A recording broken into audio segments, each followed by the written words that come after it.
Sebenarnya ada RM100 pun dah boleh mula simpan emas.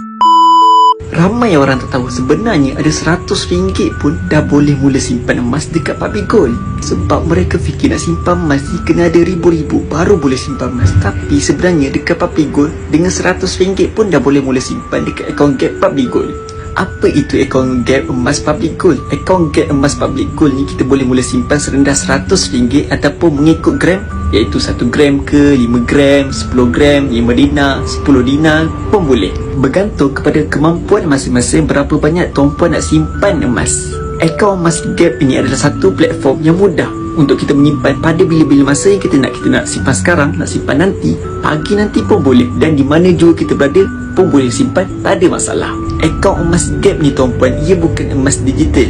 Ia boleh keluarkan fizikal, kerana kita galakkan untuk tuan-puan fizikalkan emas tu, untuk tuan-puan pegang sendiri dan rasa sendiri aura simpanan emas tu macam mana. Akaun emas Gap ni tuan-puan memang dijamin emas fizikal 100%. Jadi tak ada alasan lagi kan kita boleh simpan emas ke tak, mesti boleh.